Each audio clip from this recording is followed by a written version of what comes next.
নমস্কার, সকলকে স্বাগতম আমার ইউটিউব চ্যানেলে। তো আজকের আলোচনা করব পশ্চিমবঙ্গের উপনির্বাচন নিয়ে। আপনারা সকলে জানেন, কিছুদিন আগেই একটা উপনির্বাচন হয়ে গেছে বিধানসভার। 4টে কেন্দ্রে উপনির্বাচন হয়েছে। আর আগের দিন যে উপনির্বাচনের ফল বেরিয়েছে, সে ফল দেখে তো পশ্চিমবঙ্গ রাজনীতি আরও পাল্টে যাচ্ছে। পশ্চিমবঙ্গ রাজনীতির আরও নতুন সমীকরণ নিচ্ছে এই ফল। এই ফলে দেখা গেছে 4টি কেন্দ্রে শাসক দলই জয়লাভ করেছে। প্রধান বিরোধী দল অর্থাৎ বিজেপি, ভারতীয় জনতা পার্টি, সেখানে কোনো দাগই কাটতে পারেনি। তাদের প্রার্থীরা 50,000-এরও বেশি ভোটে হেরেছে।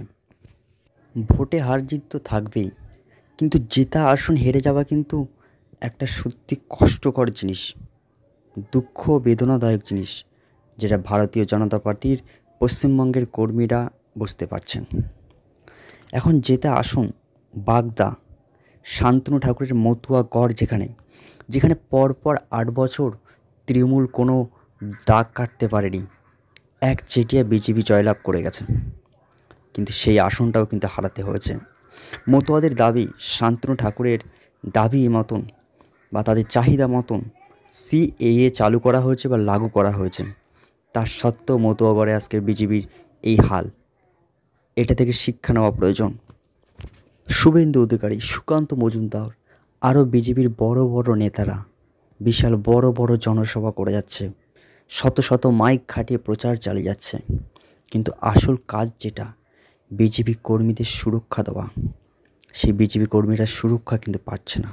আর বিজেপি কর্মীরা সুরক্ষা না পেলে বুথ ভিত্তিক যে সাংগঠনিক মজবুত বা সাংগঠনিক একটা স্তর তৈরি, সেক্ষেত্রে বিজেপি বারবার ব্যর্থ হচ্ছে। তাই এই নির্বাচনের হার থেকে শিক্ষা নিয়ে 2026-এর জন্য যদি সেই লক্ষ্য স্থির করতে হয়, তাহলে সবার প্রথম বুথ কর্মীদের আগে সুরক্ষা দিক, বুথ কর্মীদের নিরাপত্তা দান করুক। কারণ বুথ কর্মীরাই কিন্তু একমাত্র অস্ত্র, যারা প্রতিটি বাড়িতে বাড়িতে গিয়ে ভারতীয় জনতা পার্টির কথা তুলে ধরতে পারবে।